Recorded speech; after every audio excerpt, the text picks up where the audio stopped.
I found that nothing in life is worthwhile unless you take risks. Nothing. Nelson Mandela said, "There is no passion to be found playing small and settling for a life that's less than the one you're capable of living." Now, I'm sure in your experiences in school and applying to college and picking your major and deciding what you want to do with life, I'm sure people have told you to make sure you have something to fall back on. Make sure you got something to fall back on, honey. But I never understood that concept, having something to fall back on. If I'm going to fall, I don't want to fall back on anything except my faith. I want to fall forward.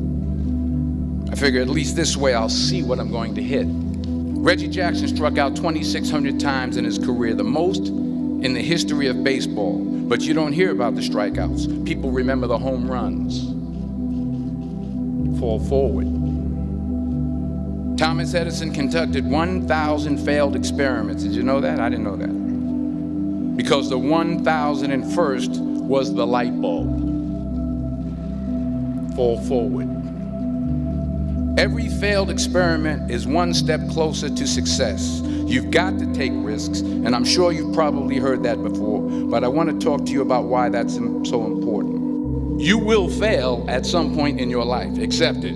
You will lose. You will embarrass yourself. You will suck at something. There's no doubt about it. And I know that's probably not a traditional message for a graduation ceremony, but hey, I'm telling you, embrace it, because it's inevitable.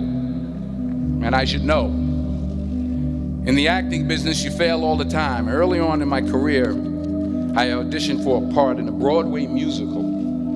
Perfect role for me, I thought, except for the fact that I can't sing. I didn't get the job. But here's the thing. I didn't quit. I didn't fall back.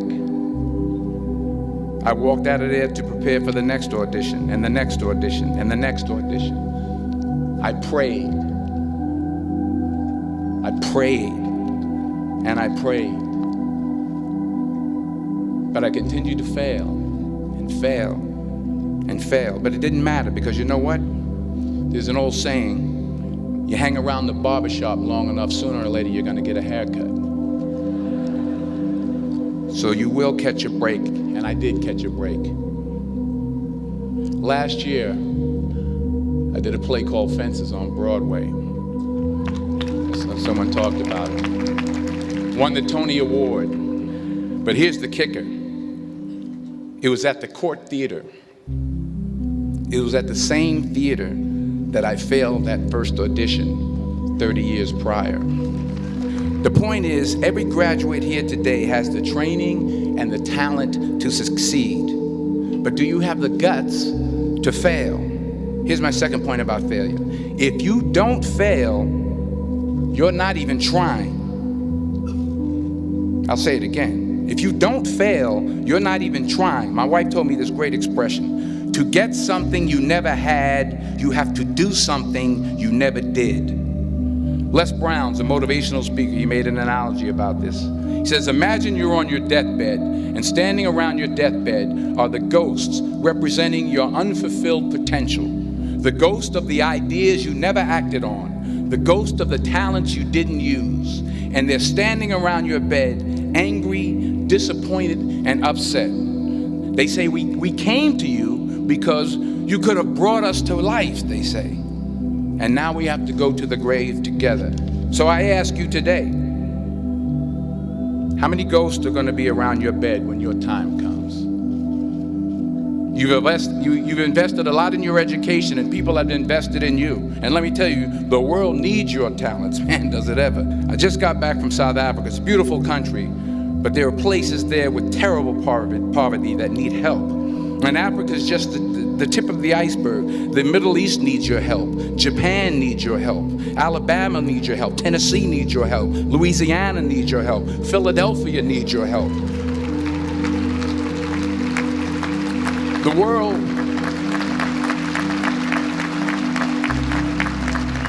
The world needs a lot, and we need it from you. We really do. We need it from you young people. I mean, I'm not speaking for the rest of us up here, but I know I'm getting a little grayer. We need it from you, the young people, because remember this. So you got to get out there. You got to give it everything you got, whether it's your time, your talent, your prayers, or your treasures. What are you going to do with what you have? I'm not talking about how much you have. Some of you are business majors. Some of you are theologians, nurses, sociologists. Some of you have money. Some of you have patience.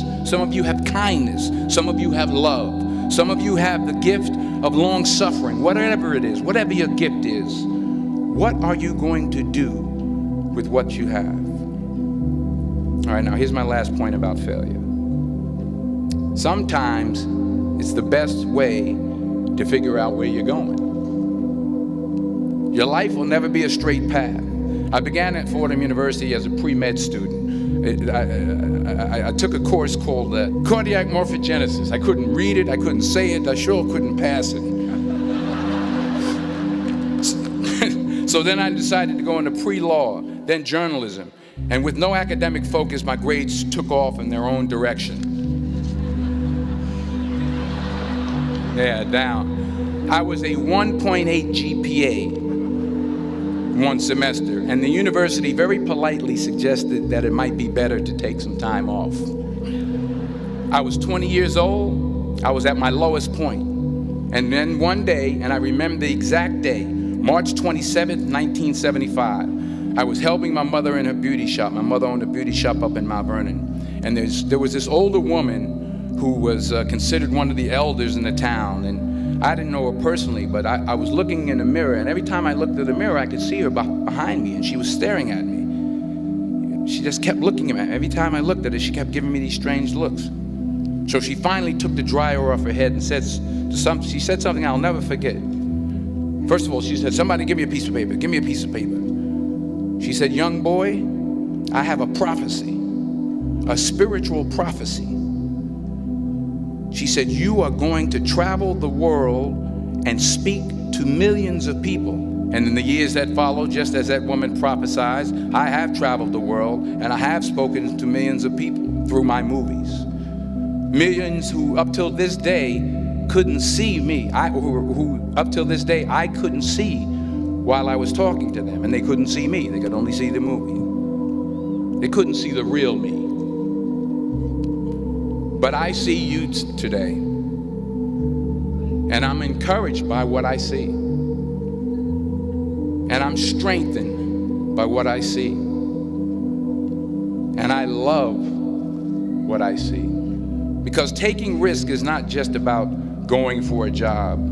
It's also about knowing what you know and what you don't know. It's about being open to people and to ideas.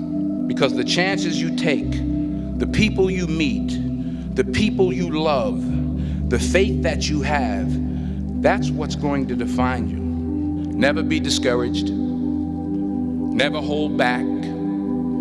Give everything you got. And when you fall throughout life, and remember this, fall forward.